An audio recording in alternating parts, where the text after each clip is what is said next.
नागपूर येथील एका उपकरण निर्मिती कारखान्यात झालेल्या स्फोटाच्या दुर्घटनेतील मृत्यूबाबत मुख्यमंत्री एकनाथ शिंदे यांनी तीव्र शोक व्यक्त केला आहे. मृत आणि त्यांच्या कुटुंबियांप्रती सहवेदना व्यक्त करून वारसांना 5 लाख रुपयांची मदत देण्याचंही मुख्यमंत्र्यांनी जाहीर केलं आहे. या कारखान्यात संरक्षणदृष्ट्या महत्त्वाची उत्पादनं निर्माण होत असल्यानं मुख्यमंत्र्यांनी जिल्हा प्रशासन, पोलीस व संबंधित सर्व यंत्रणांना मदत व अनुषंगानं निर्देश दिले आहेत. या दुर्दैवी घटनेतील जखमींना वेळेत व दर्जेदार उपचार उपलब्ध करून देण्याच्या सूचना देखील त्यांनी केल्या आहेत. नागपुरातील सोलार इंडस्ट्रीमध्ये झालेल्या स्फोटात 6 महिलांसह 9 लोकांचा मृत्यू झाल्याची घटना अतिशय दुर्दैवी आहे. मी मृतकांना भावपूर्ण श्रद्धांजली अर्पण करतो. या दुःखद प्रसंगी त्यांच्या कुटुंबियांच्या पाठीशी राज्य सरकार ठामपणे उभे आहे. संरक्षण दलासाठी ड्रोन आणि स्फोटकं तयार करणारी ही कंपनी आहे. नागपूर जिल्हाधिकारी आणि पोलीस अधीक्षक यांच्याशी सातत्यानं संपर्कात असून स्वतः IG, SP, जिल्हाधिकारी घटनास्थळी आहेत. या घटनेत मृत्युमुखी पडलेल्यांच्या वारसांना 5 लाख रुपये मदत राज्य सरकारतर्फे देण्यात येईल.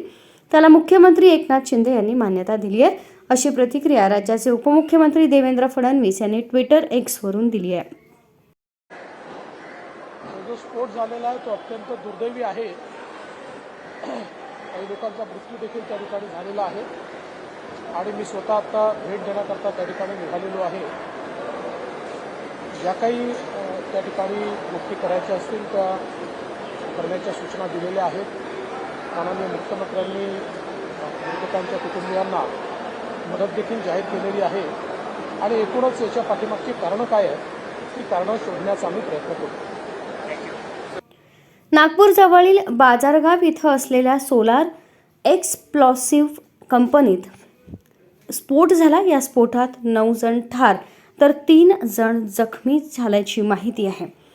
या कारखान्यात मोठ्या प्रमाणावर दारुगोळा आणि रसायनं असल्यामुळं यात मोठी जीवितहानी झाल्याची भीती वर्तवण्यात येत आहे.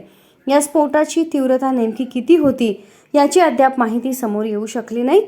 पोलिसांचं पथक तिथं पोहोचलं असून आतमध्ये पोहोचून स्थिती स्पष्ट होऊ शकेल अशी माहिती अप्पर पोलीस अधीक्षक डॉ. संदीप पखाले यांनी दिली आहे. या स्फोटाचं नेमकं कारण समोर आलं नसून पोलीस चौकशी करत आहेत.